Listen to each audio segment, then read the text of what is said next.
A lot of us are fearful of AI, and this video is about how AI can actually help us overcome our fears to become actually better humans, more human humans. We worry, is AI going to ruin the way we learn? Is it going to take away our decision-making, autonomy, authority? Is it going to take my job? Can I keep up with it? Will I lose my job because I can't keep up fast enough? Is my company going to be crushed by another company that's using it better? Will we regret all of this in a few years? And I think all of these concerns are legitimate. AI is incredibly powerful. In and of itself, it is just a tool, and all tools are neutral, but the more powerful the tool, the more powerful the outcomes and the consequences, good consequences and bad consequences. And with the immense power of AI, we will, in the coming years, see immense consequences. I hope good consequences, but we worry about bad consequences. How, then, can we use AI to get past our fears and actually unleash ourselves to make the most of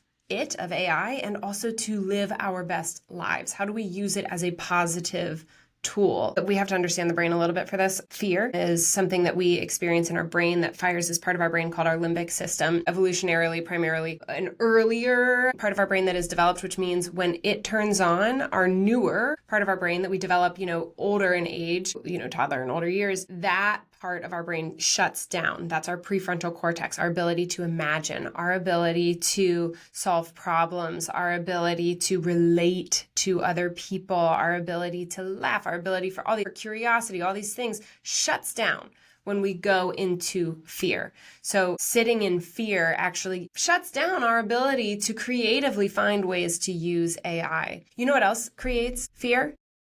Anything when we feel scarcity.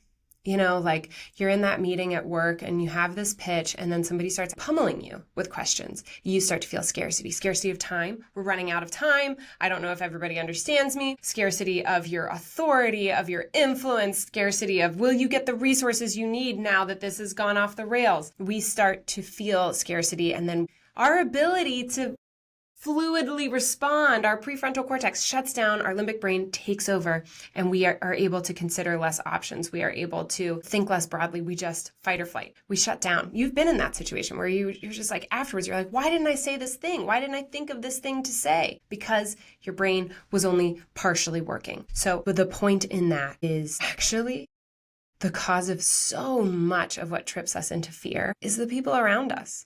Is the fact that they do things we don't expect. And then we start to feel scarcity, loss of control, loss of options, and like the outcome we are driving for won't come. But ironically, to be our best, to live the most fulfilling life, and to do the most impactful work, we cannot be on islands. We actually need other people, but we also need that when they start pummeling us with questions or doing those unexpected things, to not shut down and go into our limbic system, but to be openly, relationally curious, because they see things we don't see. The best outcomes are achieved when we have a diversity of perspectives. So much research has shown that, and business case studies have shown that. When you have homogenous thinking, you create really fragile solutions that don't last in the real world. And if you actually want your whole being to thrive, you need other people, and you need to be able to be curious about them and understand them. So again, AI. How does this take us to AI? And what does AI have to do with helping in any of this? Well, AI can crunch immense amounts of data and surface the right insight at the right time. What is hard for us about people is we actually don't understand the data about them. Right? We don't understand that when that person who's pummeling you with questions, we assume that means they disagree or they don't like our idea or whatever it is.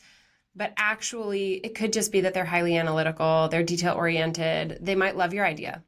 They might just show interest in a way that's so different than you. AI can understand those things. AI coaching can help you understand the people around you, not to make you able to manipulate people, not to replace your ability to think, but to enhance the information at your fingertips so you can deepen in your wisdom and in your relational capacity and in your curiosity to be more human, and to, instead of going to your place of fear, to go into your place of open-mindedness, curiosity, imagination, collaboration, building something amazing together. That is a full life, and AI can and should help us get there.